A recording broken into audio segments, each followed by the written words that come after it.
Hello दोस्तों। तो आज हम पढ़ेंगे गतिमान आवेश और चुंबकत्व एनसीईआरटी अध्याय 4 का।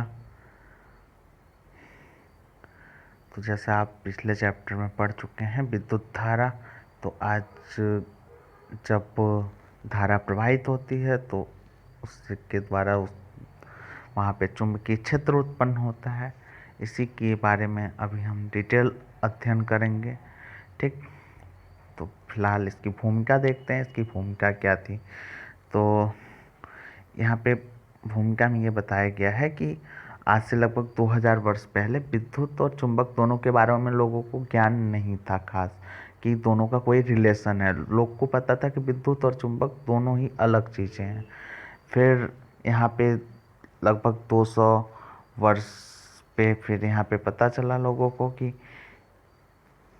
नहीं भाई, विद्युत और चुंबक दोनों आपस में ही जुड़े हैं। ठीक, ये बताने के लिए एक गलती से एक साइंटिस्ट थे, हैंस क्रिश्चियन ऑर्स्टर्ड, इनके द्वारा हुआ था।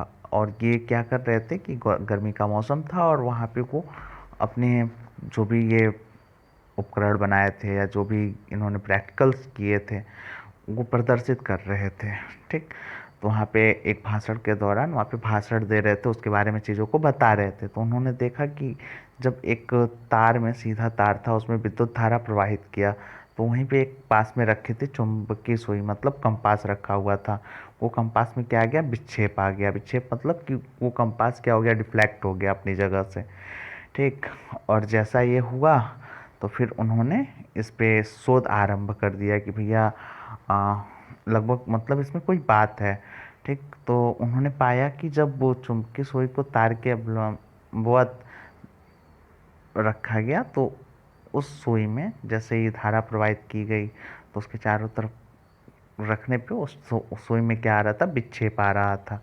ठीक, और उन्होंने चेक किया तो ये पाया कि वृत्त की स्पर्श रेखा के समांतर संरेखित है। मतलब कि अगर एक तार को केंद्र मान लें तो उसके चारों तरफ एक वृत्ताकार आकृति बन रही थी इस कंपास सुई के द्वारा, जैसा कि आपको चित्र में दिखाया गया। अभी नीचे आपको अगर चित्र देखेंगे तो आपको दिखाई देगा।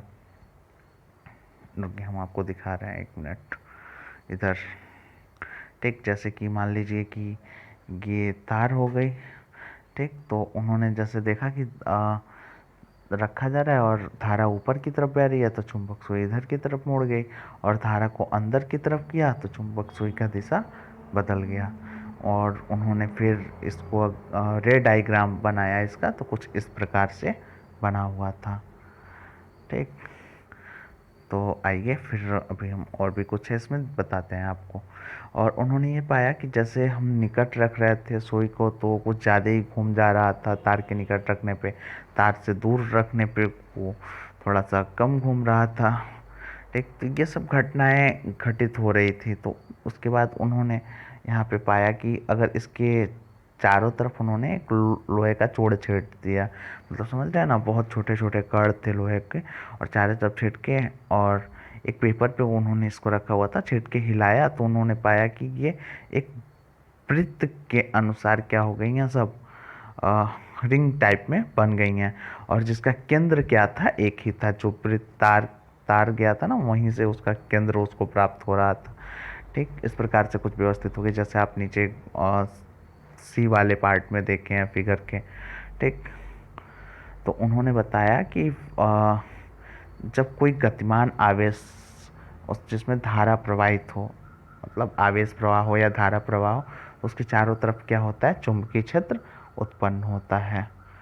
ठीक है, तो इससे ये निष्कर्ष निकला कि जब किसी चालक में हम धारा